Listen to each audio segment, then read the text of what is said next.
What's going on, guys? Welcome back to another one. So today we're going to be working on this Suzuki LTZ 400. It does run, however, it only runs on starter fluid, so I'm just going to be going through the carb just to give it a good cleaning. It's got a pipe on it, so we're going to be jetting it as well. So stay tuned. Let's get right into it. All right, guys. So on these, you could actually just basically loosen up these carburetor boots here. Phillips head for each one. This one you can't see. It's on the other side.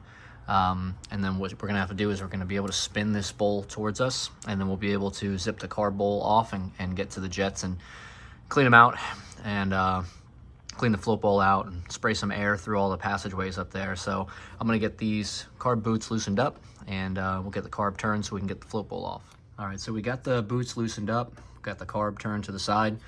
Also want to make sure that your fuel petcock is set to off. This is an aftermarket fuel petcock, so on these they have a vacuum operated fuel petcock. So if your fuel is set to on or reserve on these, either way, it should not come out unless the bike is running. Do not turn it to prime. If you turn it to prime, the fuel will come out when you take this fuel line off. So just make sure, if you have the stock one, it's set to on or reserve, and that way it works off the vacuum, and with the bike not running, no fuel should come out.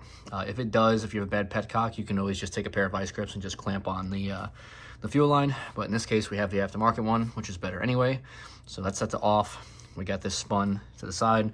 Now I'm just going to just zip off the screws there, and then we'll get the float bowl off so we can access the jets.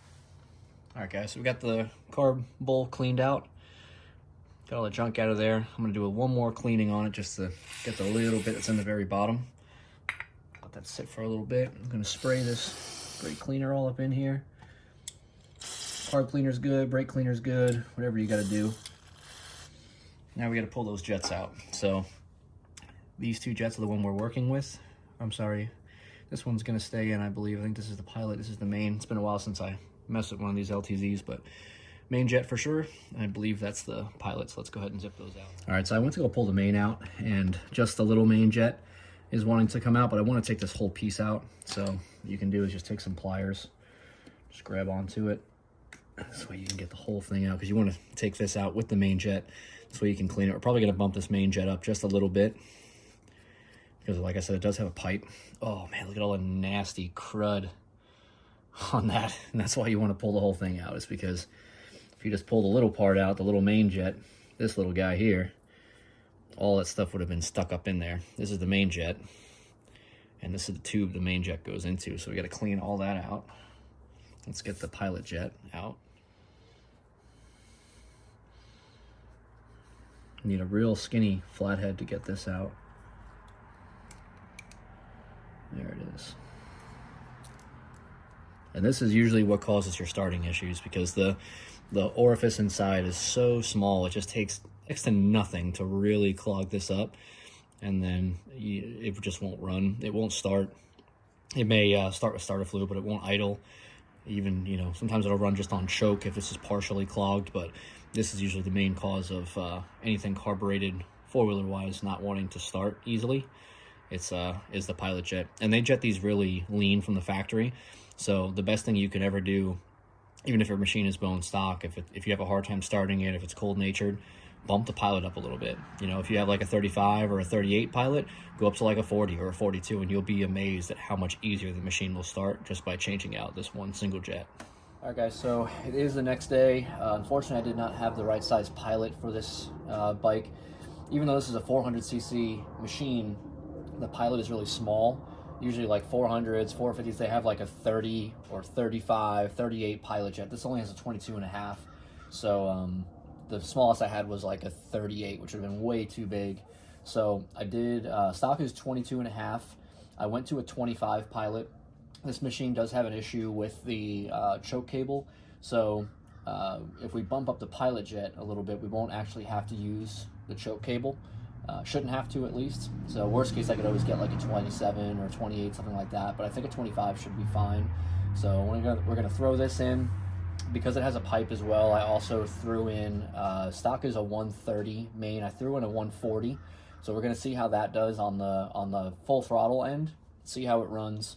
But right now I'm just going to put the pilot jet back in, we're gonna put this main jet assembly back in, bolt it all up, make sure we've got fresh gas in it, and just see how she runs. So let's do it.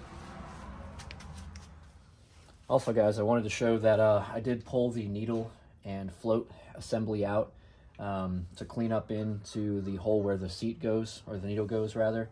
There was some crap in there, so if you get crap in there, what happens is it won't shut the fuel off and you'll get fuel leaking out of the overflow.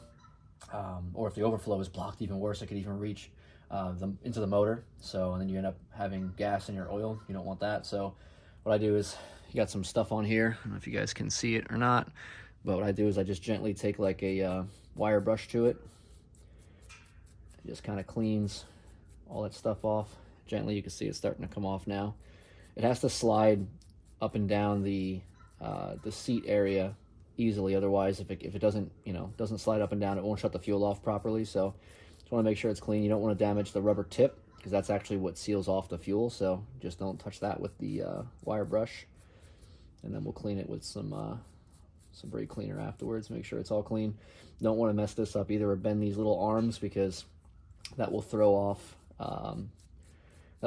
when the fuel actually shuts off too. And you can adjust how much fuel comes into the carburetor as well, just by moving this arm up and down.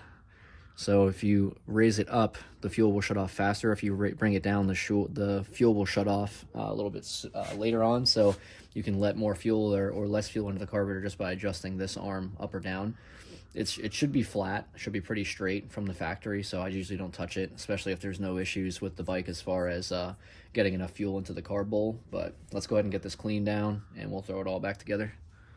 All right guys, so we got the carb boots tightened down, we got the fuel on, put some fresh gas in it. This is going to be a first start attempt. The choke is all the way off, no way to turn it on anyway. Let's see if she starts up. Wow. Just like that. It's ice cold too. I haven't even touched this thing. Ice cold. Perfect. Beautiful. Perfect. That's what I like to see.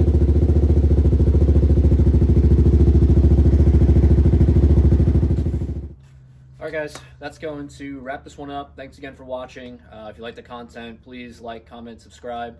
Again, jetting is everything on these carburetors, and the most minimal differences will make the biggest differences in the overall performance of the machine. So, if you're having issues with your bike starting, or if it's really hard to start when it's cold, cold-blooded, if it just doesn't seem like it has a lot of power, you might just have to rejet it.